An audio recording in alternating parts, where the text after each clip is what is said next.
Really, the reason why state has to be principally distant from all religions is to maintain peace and fraternity, equality of citizenship, and religious freedom. All of these are extremely important.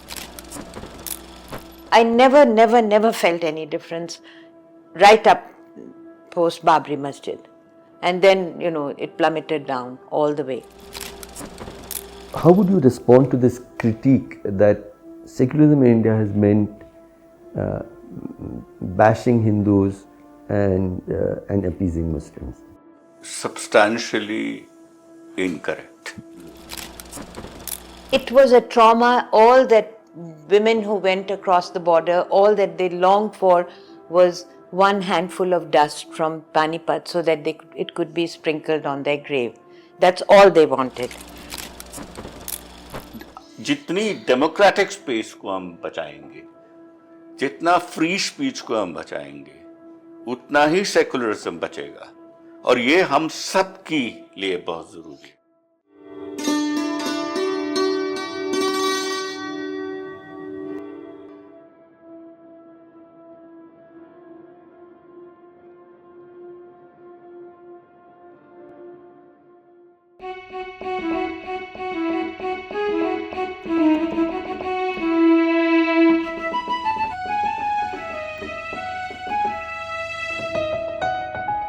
Namaste, Salam, Zindabad. I'm Harsh Mander and I welcome you to this episode on the theme Indian secularism, the principles and the practice. I'm privileged to have with us for this conversation two leading public intellectuals who have in their life's work stood in robust defense of India's secular values. One of them is Dr. Syeda Hameed. She's a writer, a women's rights activist, former member of India's Planning Commission, former Chancellor of the Maulana Azad Urdu University, and also one of the founding trustees of the Women's Initiative for Peace in South Asia. And we also have Dr. Rajeev Bhargava. Rajeev is one of India's very noted political theorists. He taught political science for many decades at Jawaharlal Nehru University. He was also the director of CSDS and has written extensively and very thoughtfully on Indian secularism, democracy, multiculturalism, and therefore I'm sure that with both of them we would understand both the significance but also the challenges that Indian secularism faces. Rajeev, let me start with you. You've spent decades studying and reflecting on the Indian idea of secularism. You've rightly underlined, and I agree fully, that Indian secularism is modern, but it is not simply derivative from the Western models of secularism. It moves away from the idea of secularism in the context of countries where one religion is dominant into a context where there are many religions and hopefully no religion dominates the other. You've written in about in the Indian idea of secularism. Some of your ideas are of principled distance of the state from all religions. You've talked about critical respect of all religions. You've talked about ethically sensitive engagement with the religious beliefs and practices of all people. So I wanted to ask you, would you like to elaborate a little more for our viewers? What do how would you understand Indian secularism as imagined during our freedom struggle and in the Constituent Assembly? So, if you look at the conceptual structure of secularism generally, and I'm talking here of a political secularism, but it can also be social secularism. The idea is that, particularly in political secularism, the idea is that the state and religion must be separated from one another. Is that the idea in the Western context? Yes, it's that's why it's generally. It's in- And I would like to add, when it comes to secularism, rather than just a secular state, secularism comes in when this separation between religion and state is for the sake of certain values. So in the West, when we're talking about the United States of America or in France, and these are also very different from one another, religion and state, and actually there it's not religion in general, it's the church. Yeah, okay. Church and state are So separated. organized religion, you're saying, in a Well, sense. organized religion of a certain kind. I would, I can go into the details of this, but organized religion and state are to be separated in the case of America for denominational pluralism. So at the federal level, there were many Protestant churches, and they wanted no Protestant church to dominate another. It didn't matter how Catholics were treated or Jews were treated. It basically is something which is between Protestants, the Protestant religion and the state. And the idea was that no Protestant church should dominate or be established and therefore be given monopolistic privilege, and that there should be a pluralism in society. Different churches can be present in society, and the state will not privilege one or the other. And later it was expanded to include, when democracy came in, later it came to be associated with another value, which is equality of citizenship. As you know, that this was also a very restricted idea. Blacks for a very long time were excluded, women were excluded. Absolutely. And Native Americans also. Native Americans का तो खैर बात ही नहीं है.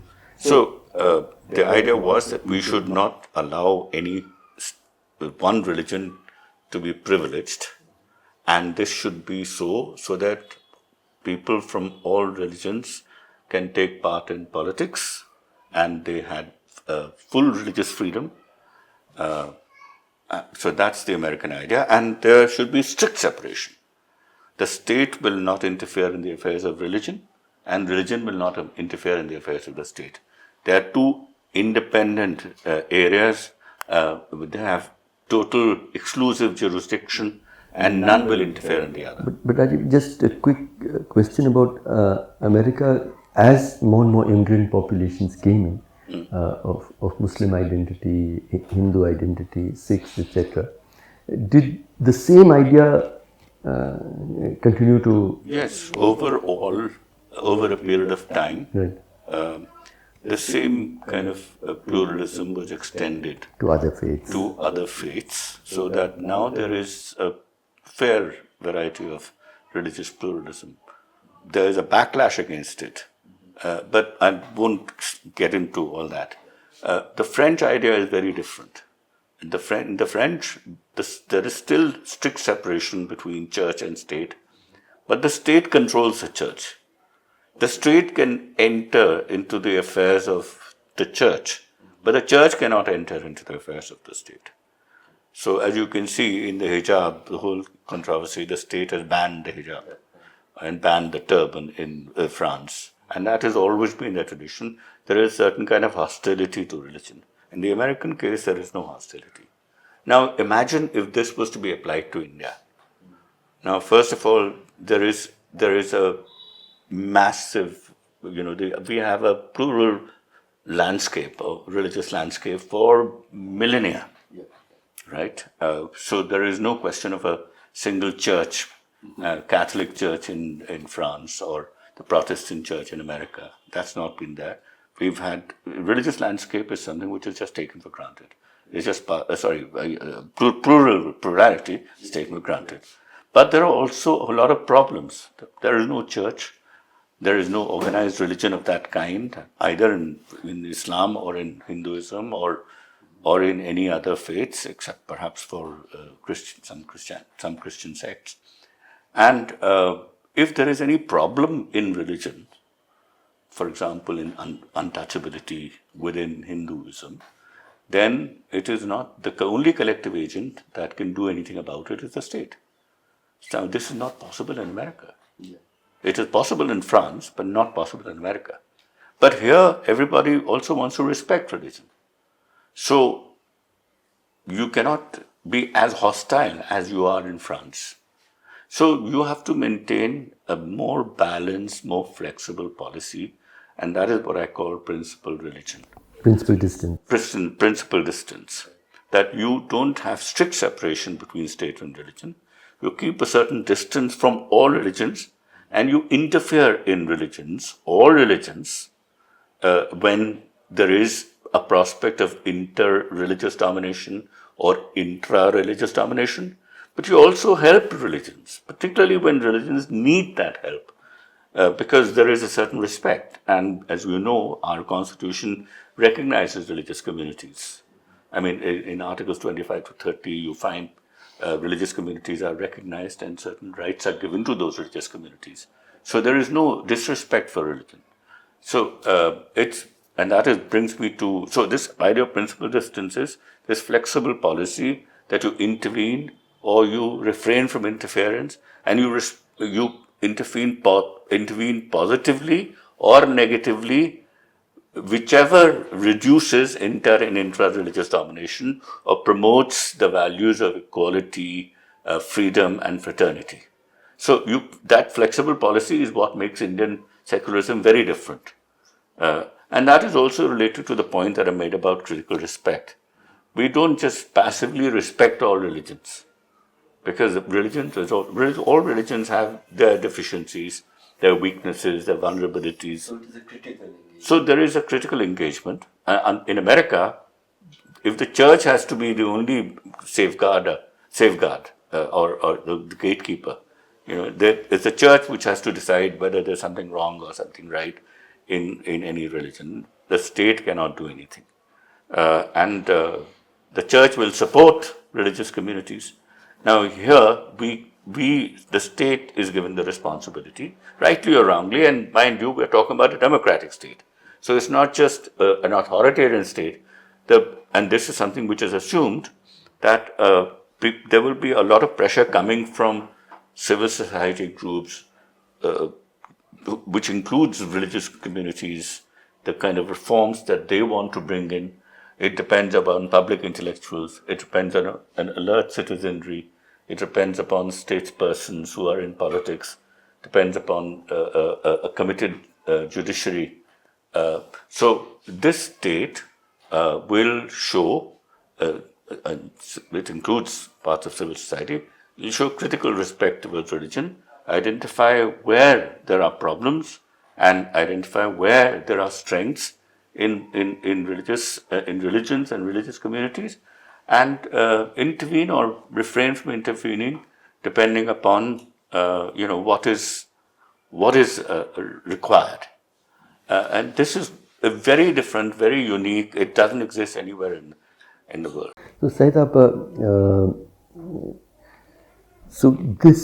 the Indian idea of secularism, which I would say is not a denial of faith, but equal respect for every faith, including the absence of faith.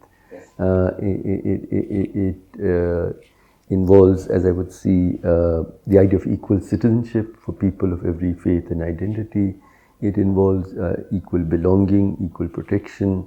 It involves the state's responsibility that you have the freedom to follow your personal faith. But if there's a conflict between your personal faith and constitutional morality will prevail. And the idea that, how should I say it, the idea of the values of fraternity, of justice, of equality, and freedom. So it was a beautiful idea. It was an idea that grew out of our own, what was best in our civilizational experience. You were a child, Syeda, when India became free. You too would have memories of the early decades of relative idealism and hope when this country was and its people were building a new and free India. So before we come to present day India, I just wanted to call upon you to recall your memories of those early years of India's freedom. To what extent and in what ways did the practice of secularism actually work on the ground? So, yeah. Okay, so I can only recall some incidents, and that's what you asked me to do. At the time of partition, I was very small. I was not even in my hometown, which was a place called Panipat, but in Pune, of all places. But I heard that, and it was a traumatic experience. My entire family, with like 97% of my family, were herded into trucks and pushed across the border by mutual agreement between the two governments.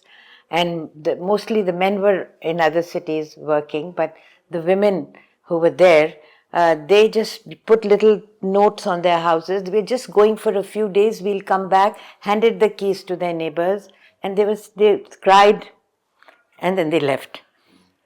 That trauma was never over, and to some extent, after all these years, it still persists. So that was one, and all that all the families went there. Very few families stayed here, and you have the photograph of three leaders: Maulana Azad, Mahatma Gandhi, and Pandit Nehru. You know, it was the influence of these people that was the result why my father and a couple of his brothers and few relatives decided to stay back. They were really anchored. They would not want to leave. So later on, I'll tell you this, the speech that Maulana Azad made in Jama Masjid, but it'll come later. So it was a trauma. All that women who went across the border, all that they longed for was one handful of dust from Panipat so that it could be sprinkled on their grave. That's all they wanted. And I mean, as a small child in Bombay, I could still recall, nights where they wailed for those who went away and those who were left behind and those who would then join them because everyone couldn't go. So that was one. And the second thing I want to recall is, since this is such an important discussion that you have visualized, is that I was very small, and we moved from Bombay to Delhi. My father went to work for Maulana Azad at that time, and in a place in Delhi, there's a place, and I'm sure everyone knows Sujan Singh Park, and we got a small flat there. I went outside to play with children, and they kept asking my name, and I had an instinct that I won't mumble my name. So I mumbled and mumbled, but some point I was caught. And that time the children said, "We won't play with her, she's a Muslim." So then I hung around the house, and my father kept saying, "Why don't you go out and play?" No. So anyway, revealed the story, then this long thing, I wrote about it, he made me write it, and I got international acclaim at the age of 7 or 8 because of that story.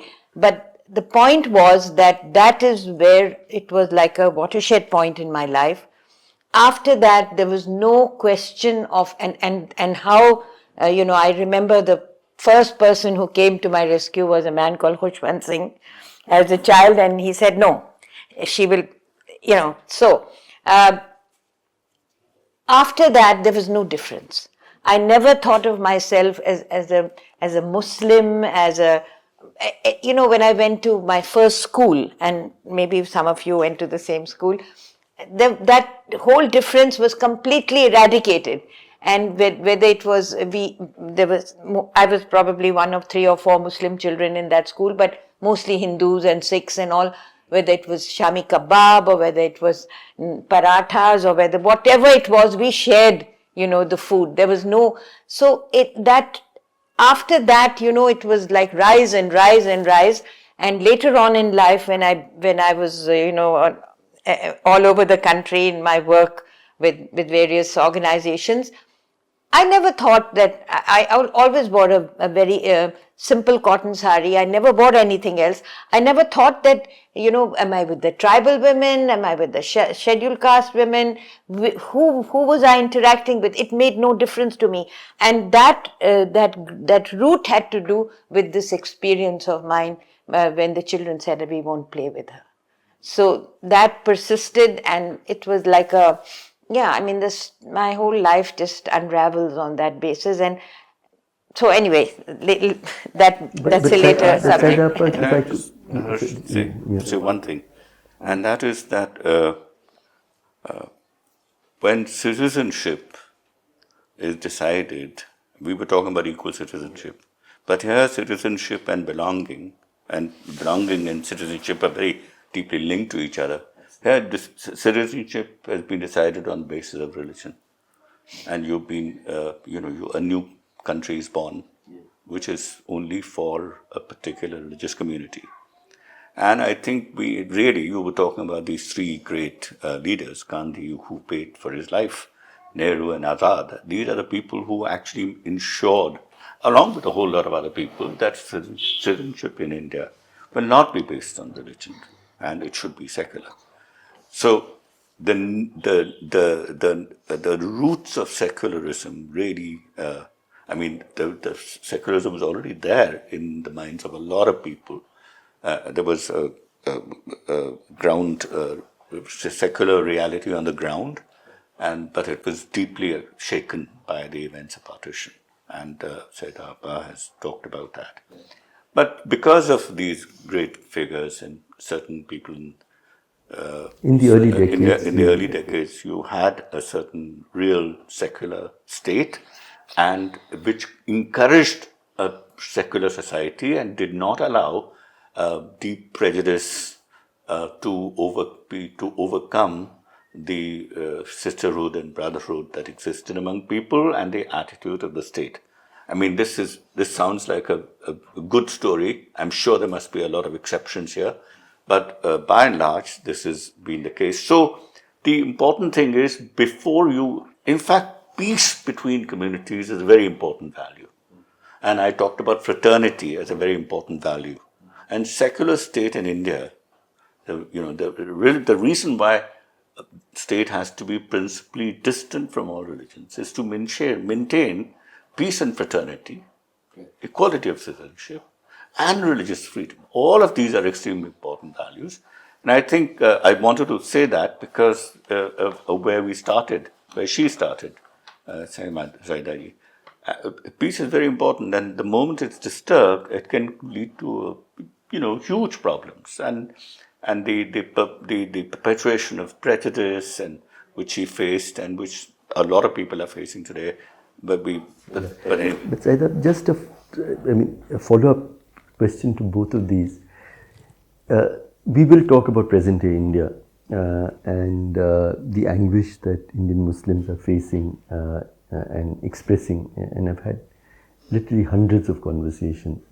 And one question that people continue to ask me, especially young people who've not seen the India that you and I and Rajeev have had the fortune of seeing, they ask, was India always like this? Were we as a society always like this? Or has India changed? So my question is, from your memories of childhood as a young Muslim girl growing up in India post-partition, do you feel that there was genuinely a sense of societal respect for all faiths,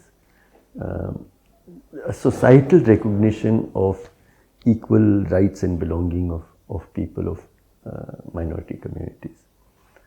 Harsh, Rajeev,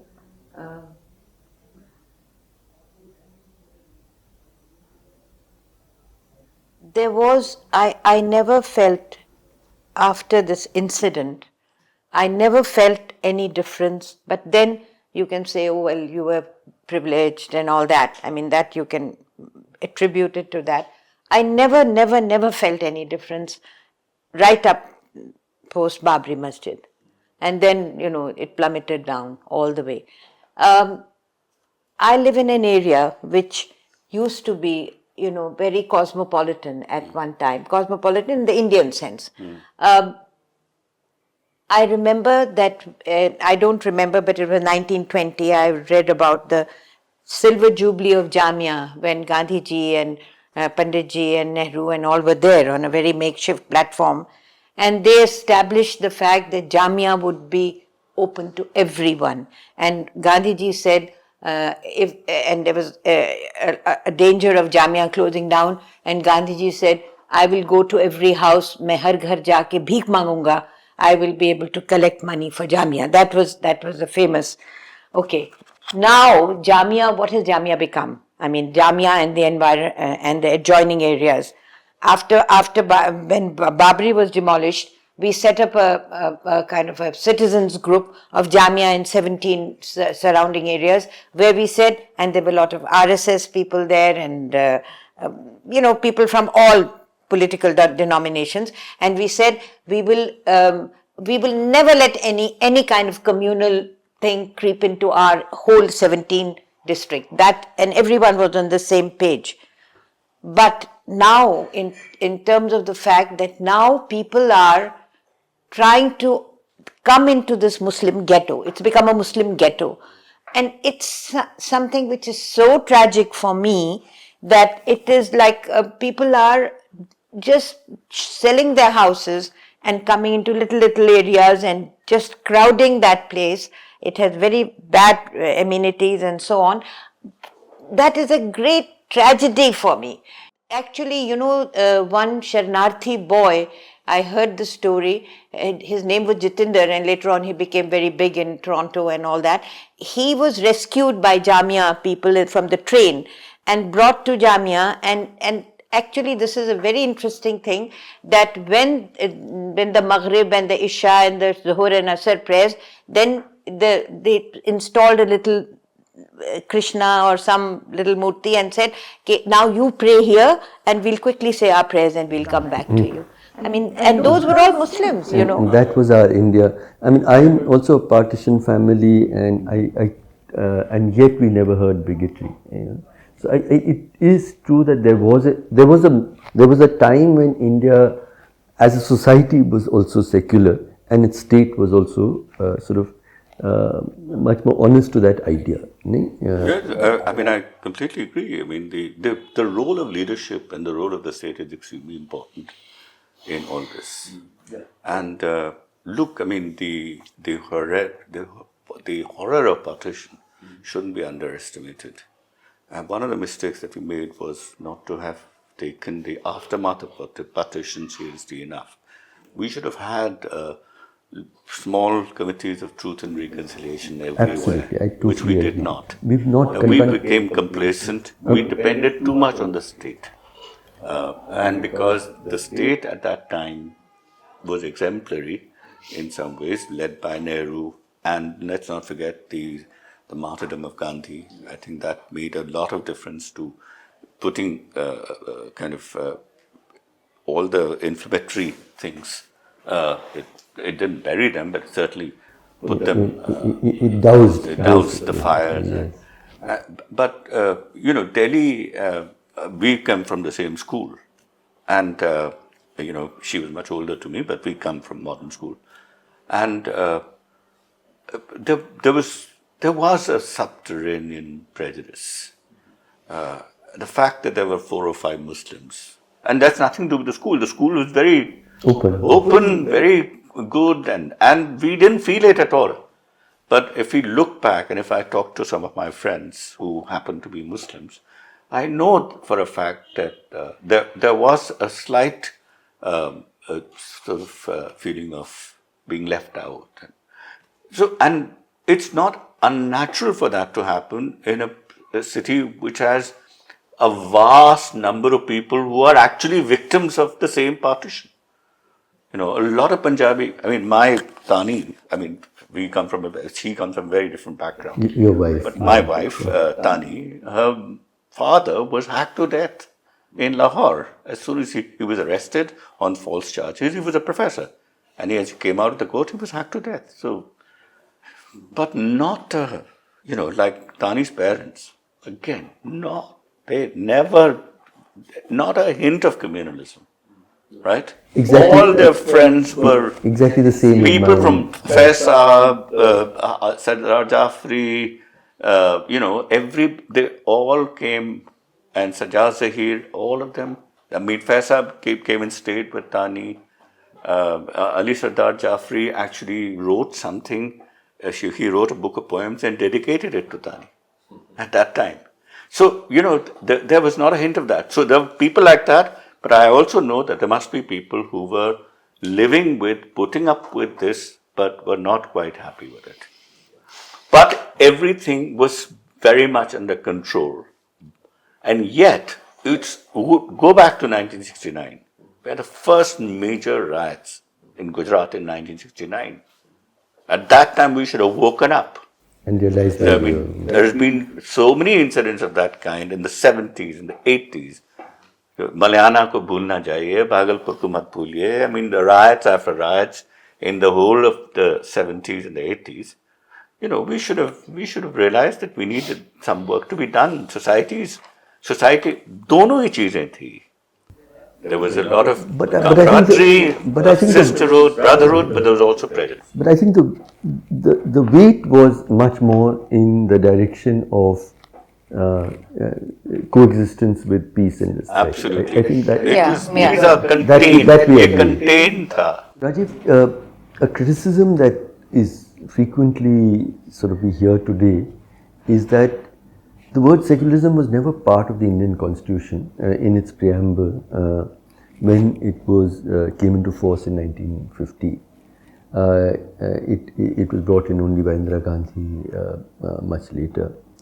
So some people say secularism isn't really essential to constitutional morality, to the idea of India. Do you agree? Absolutely not. There's a difference between a concept and the word. The concept of exactly what I mentioned, principal distance with all religions, critical respect towards all religions, the values of equality, fraternity, freedom, justice, and opposing inter and intra-religious domination. Intra is gender-based or caste-based domination, or what? All of this is there in the Constitution. The word is not used. Okay, and there are good reasons. I mean, Nehru in his writings had openly said that I am not very comfortable with the term secular. He said I am not comfortable with the term religion either. He's not comfortable with either of these two terms. But the fact is that we have to use them because everybody uses them as part of public discourse. And I think there must be a good reason. I mean, secularism had come to mean so many different things. I mean, what if people associated secularism with American or the French model? Absolutely. So I think there are good reasons, and there were a lot of debates that took place in the Constituent Assembly. There must be a good reason why all these wise people thought कि अभी छोड़ देते हैं इसको. The word is very complex because it's very complex. I mean, I sometimes think that the French idea of secularism would be to not encourage a young woman to wear a hijab in a class. Yeah. In India, it is to defend her right to wear the hijab, different? and we both call it secularism. So maybe that was the problem. But it is a word that it was an idea that informed. I'm afraid sometimes I feel that introducing that word in 76 or 77, whenever that was introduced, is it an accident that some of our problems have started with that? I don't, it's only a feeling. I don't fully sympathize with that feeling. I think it's good that we've got that word in, and it'll take some time to, it'll take a lot of effort to live up to it. I think it's good, but we must understand. I think one of the biggest problems is that our own people haven't defended the distinctive part of Indian secularism. Absolutely, yeah. We've just made it into a formula. And these ideas, the French and the American and the Chinese and the Russian, these anti-religious or or predominantly single religion ideas, those have been also defended. Many people have taken secularism to mean to anti-religious, and not enough work was done to spell out, what nobody bothered about what the Constitution says. I think and the same. I mean, it's a different conversation. Also, with socialism, which was also introduced, and our idea of socialism is also something that we need to reclaim.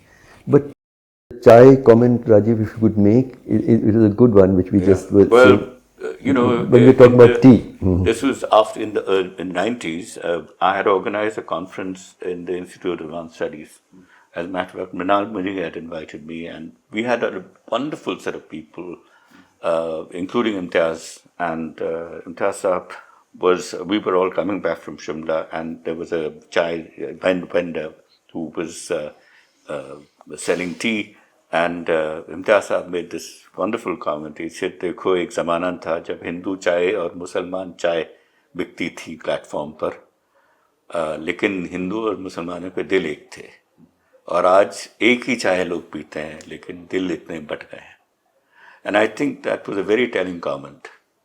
वही बढ़ते हुए दिलों की बात, सईदा पर, you're as an Indian, as a woman, and as a Muslim, how do you evaluate the practice of secularism today in society, in India?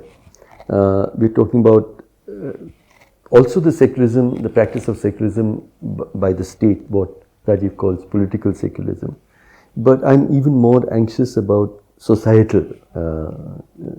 societal practice of secularism, how people of diverse faiths, do they relate? Today, do you see us relating across faiths with respect, or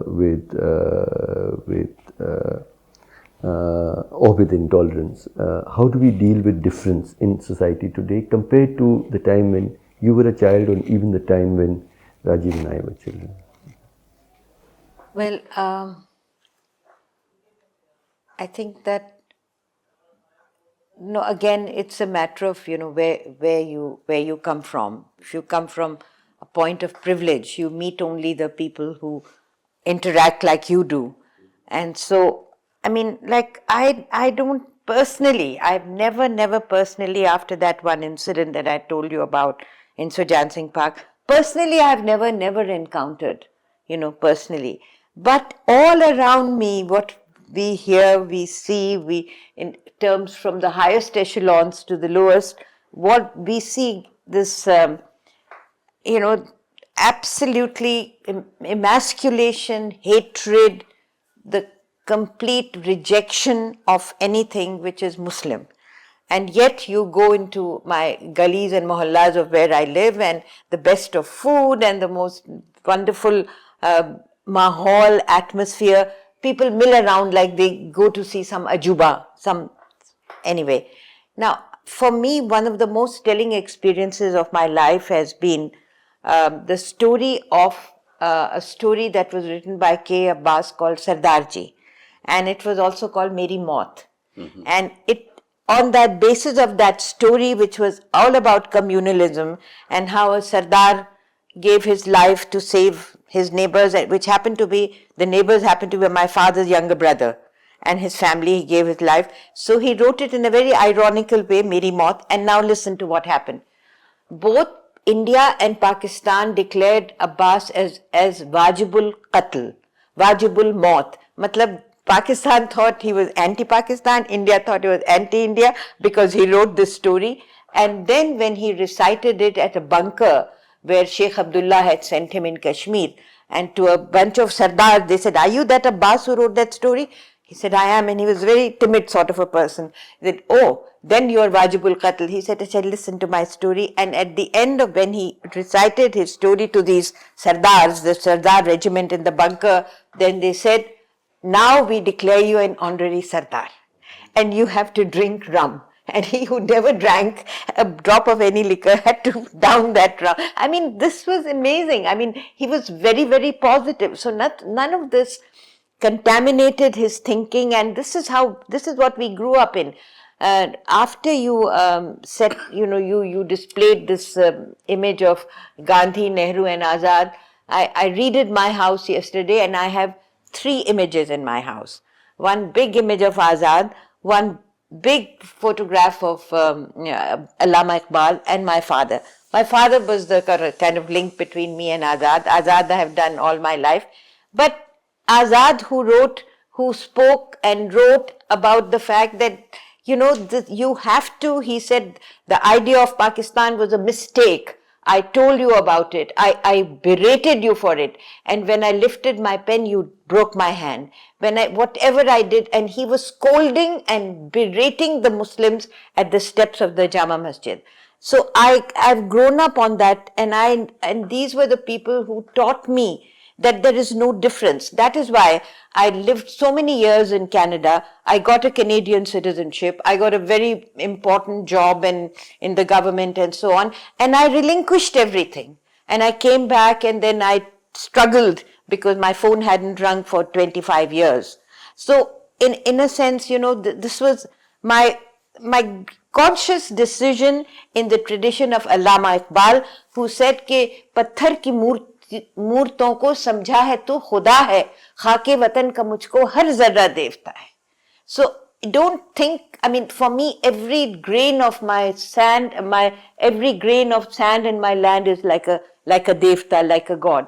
So this is the diet on which I have grown, but I see the wretchedness which you have encountered all last, 30 years of your life you have been encountering this. And it really brings tears to my eyes because, Harsh, when I read your visit to Auschwitz, when I read about that, I literally cried because I thought this is really where we are coming for, the Muslims, exactly on the same pattern as, the genocide of the Muslims in the Third Reich. Genocide of the Jews.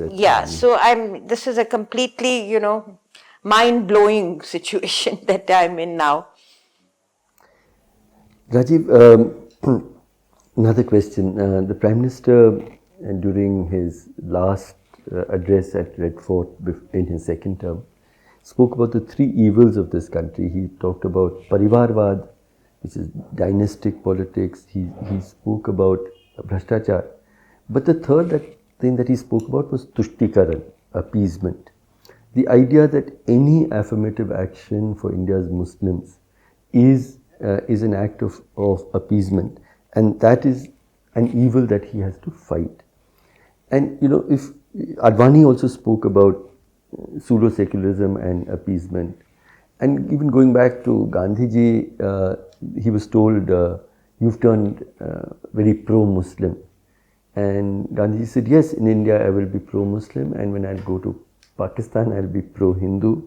How would you respond to this critique that secularism, the critique of the Hindu right, is that secularism in India has meant bashing Hindus and appeasing Muslims? That is the argument that the Hindu right makes. How would you answer that critique? Substantially incorrect. There are a couple of exceptions, and I will mention them, but they don't affect Hindus. They affect the most vulnerable sections of Muslims. When in the 1980s, for the kind of advice that I don't know who gave Rajiv Gandhiji, some concessions were made to the orthodoxy. I don't understand why the satiric verses were banned first in India when there was not even anybody asking for it. I don't know why the gates of the Rama Janmabhoomi Babri Masjid were opened. I don't know why Shah Bano, a new law was passed, which was against the judgment of the court. I have no idea why this. Who does it benefit? It benefits not the ordinary Muslim. It benefits the fanatical wing of the Muslims, and it benefits Muslim orthodoxy. Unfortunately, people who are the loudest and the most, the most fanatical and the most loudest and more orthodox, they are the people who the governments listen to. So you can say that these are some instances of appeasement, but you see, it is appeasement to one section of Muslims, to the detriment of other substantial section of Muslims.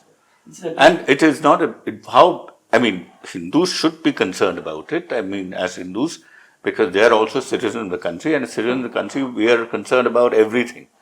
Regardless of what is, whether we are Hindus or Muslims, a Muslim should be concerned with the affairs of the Hindu, and the Hindu should be concerned with the affairs of the Muslim, because after all, this is common, it's common belonging, common land. So, but if you're looking at as from your own community point of view, how is Hindu concerned about what is happening to Muslim women? Or Muslims? Nothing. Unka kya aa jata hai? So it's only if you take a communal standpoint, then this whole argument of Tushtikaran is crazy. So if you take an all India point of view, then one can say, as citizens, you can say that yes, but by and large, I would say that this is just completely wrong. Kuch Tushtikaran nahi hai. And it's not, I don't say it simply because Sucha Committee report mein लिखा है और सब कुछ substantiated है कि उनकी condition कुछ भी बहुत बुरी रही है and all that. I mean, you take उससे पहले भी, if you take the presence in the police force, or the presence in the bureaucracy, or the presence in the army or navy, or any top industry, there is कहाँ in proportion to their population ही कोई ऐसा तो नहीं है कि अगर तुष्टीकरण हुआ होता तो बहुत कुछ होता. No, I think the appeasement has only been of Hindu and Muslim orthodoxy, and not of Muslim people. So that and the other minority rights. See, you can see it as a privilege, but you can see it as also, not a duty. It's something that is granted to a section of society because other sections are getting them routinely. You see, I don't need a right because in any case, I have that privilege.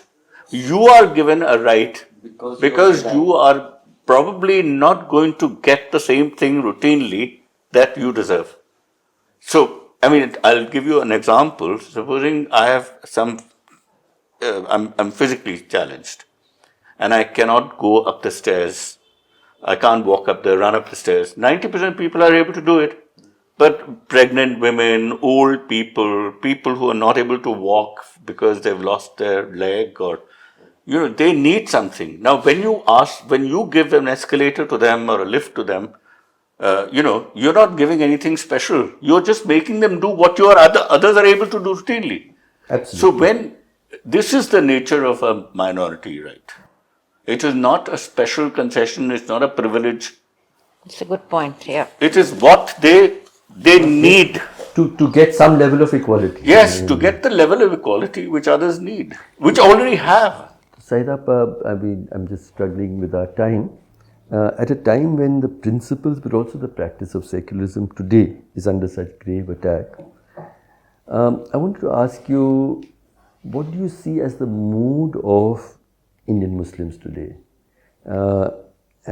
Is there hope? Is there despair? Is there rage? Is there a sense of betrayal? How do Indian Muslims, women, men, young people feel about their future in India, in which secular democracy seems to be collapsing? All of what what you have said in terms of how they are reacting to the environment in which they find themselves. All of those words, I think, are all absolutely right on.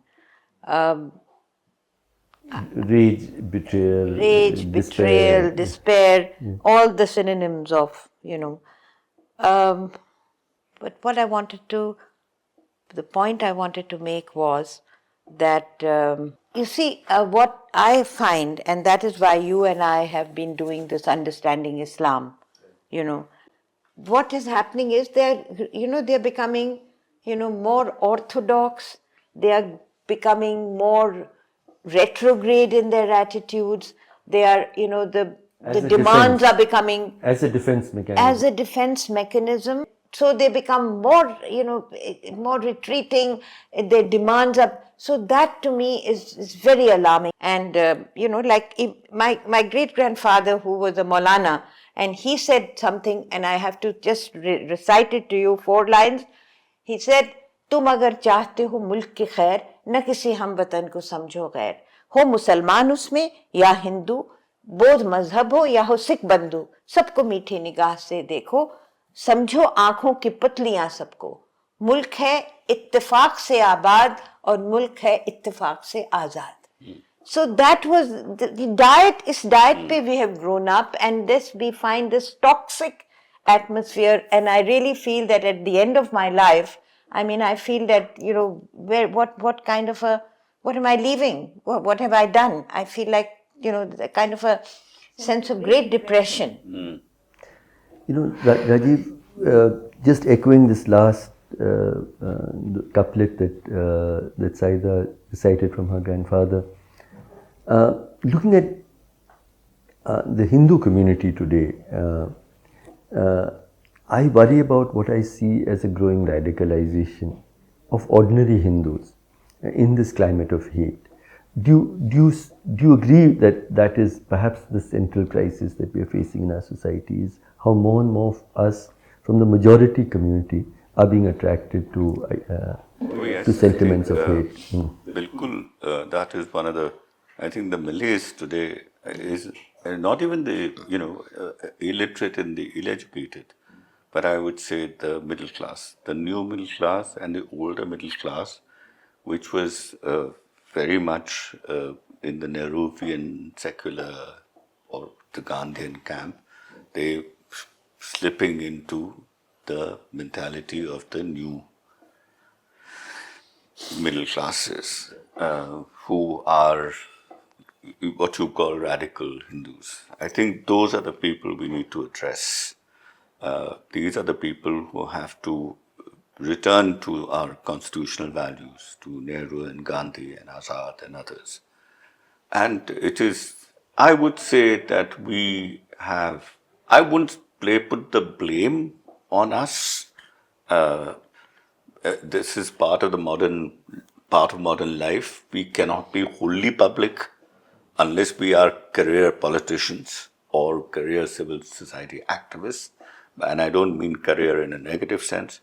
But most people have to lead, 90% of people are leading private lives. They don't concern themselves in public. There are a few people who try to balance the two. And there are some people who are only committed to public and political, and some are good and some are horrible.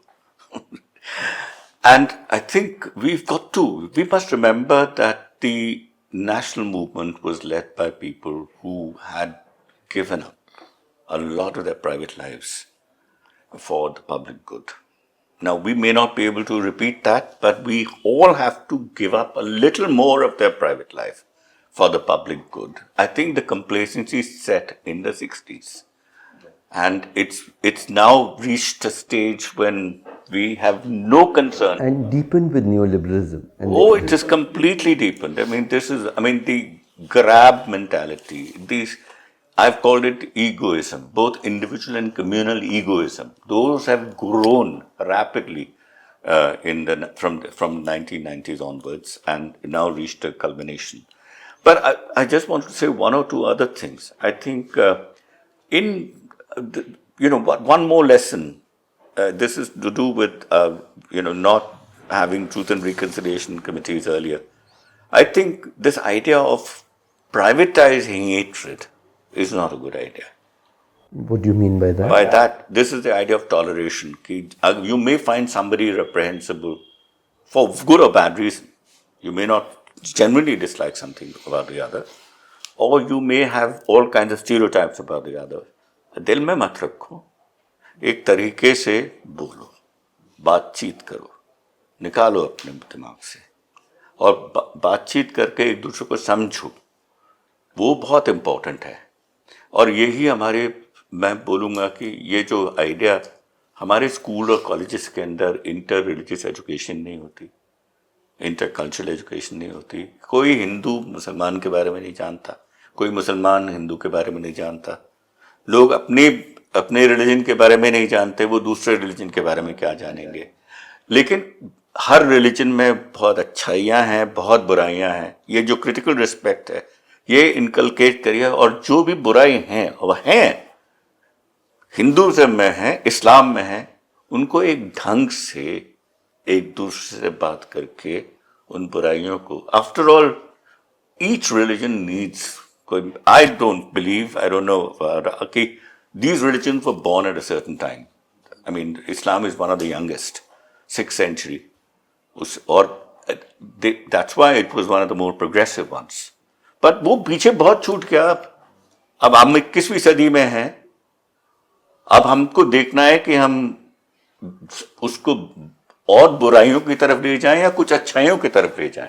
Feel that we should have more dialogue, even We should have negative more dialogue. discussions. हमारे स्कूलों में होना चाहिए, हमारे public schools में होना चाहिए, और हमारी पब्लिक फोरम्स में डिस्कशन होने चाहिए, अच्छी बुरी बातें सबको, लेकिन एक ढंग से, in an atmosphere of openness and with liberality, because we have seen what has happened.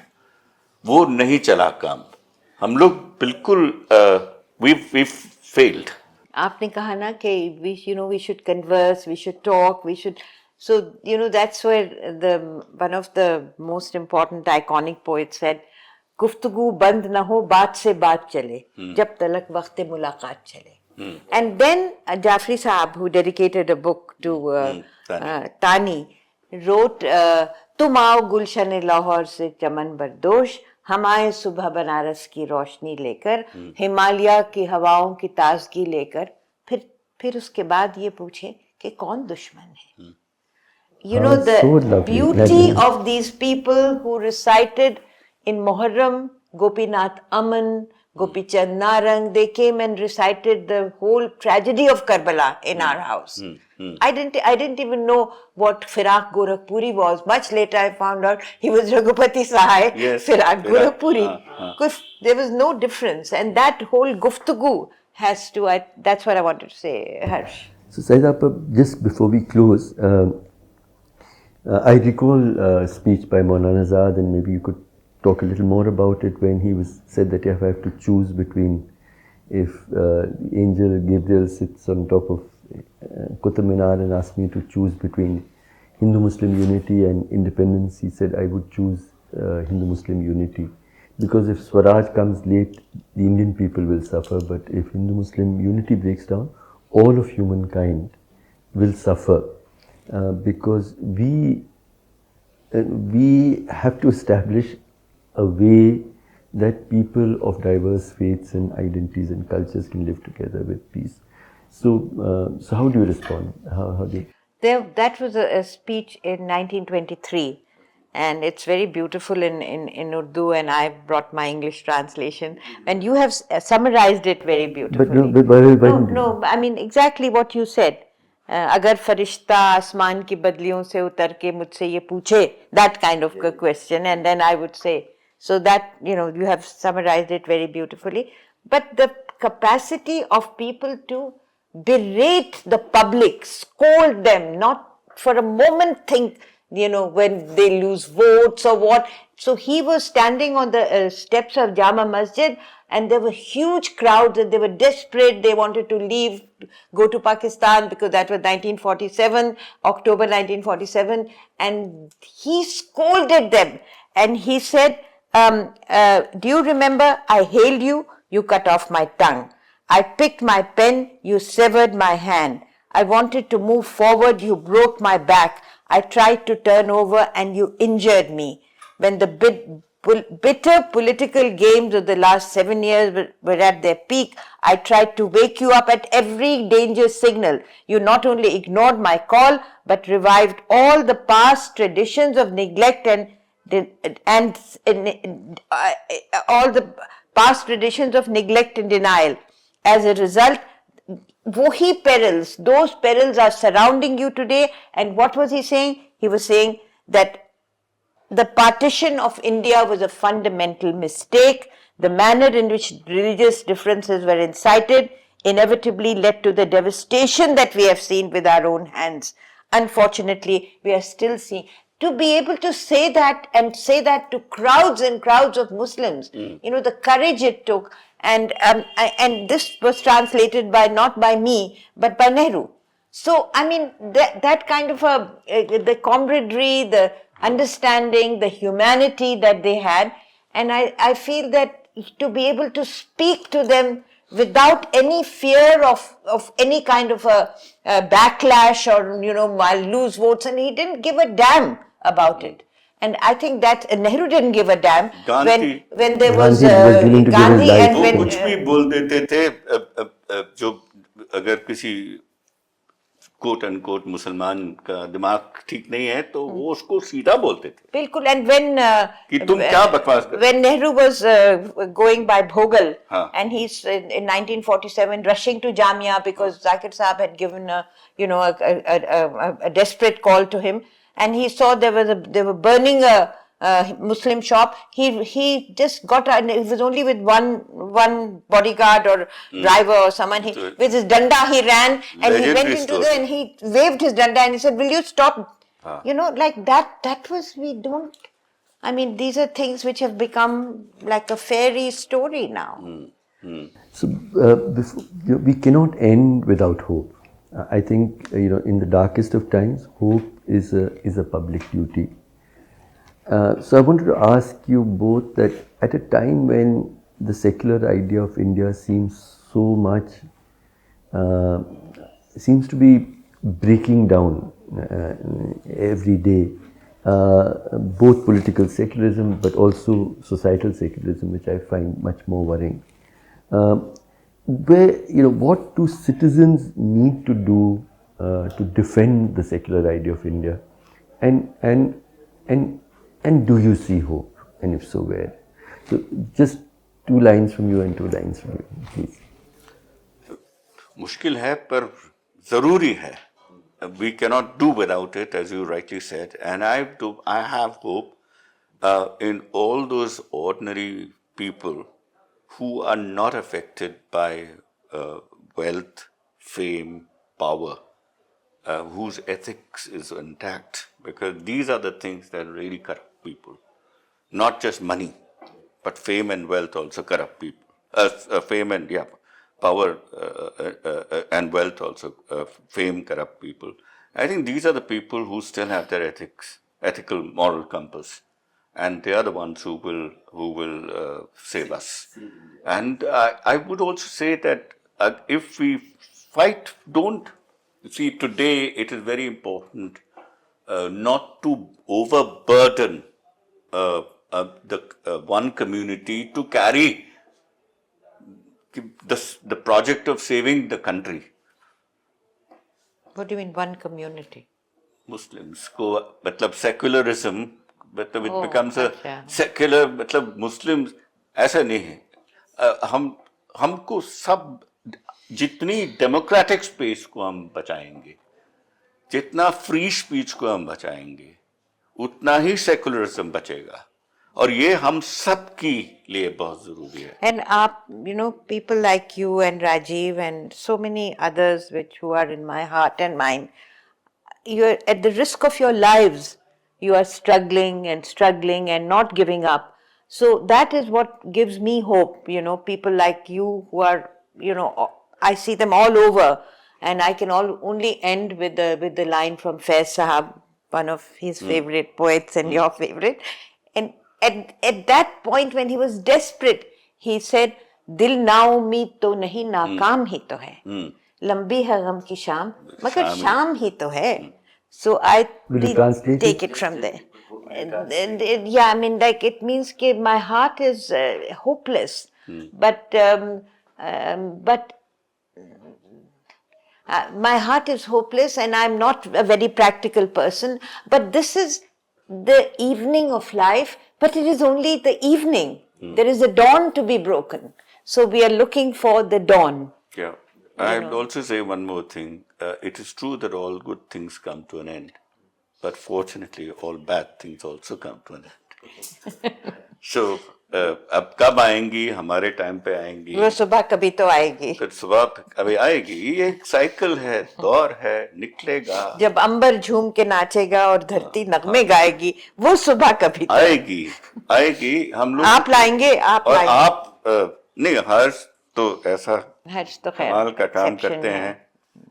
खैर वो तो हम लोग टीवी पे मतलब फुटबॉल कैमरे पे नहीं बात करेंगे, लेकिन Yeah.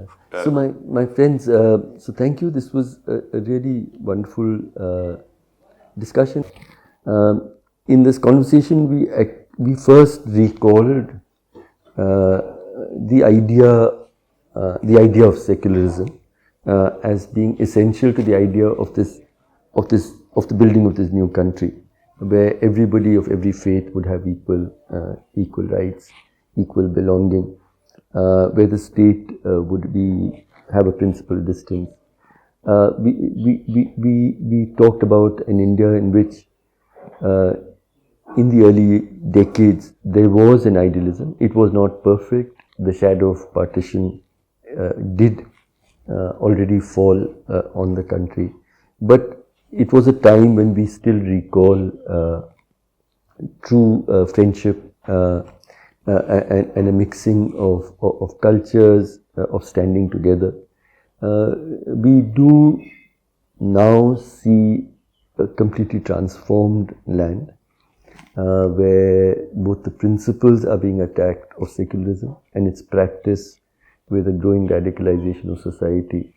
We're seeing that. We're seeing our Muslim brothers and sisters increasingly slipping into despair and anger and to some extent, as Syeda also said, into going back into orthodoxy as a way of responding to these times. But in the end, as you said, this is evening, but the dawn will come.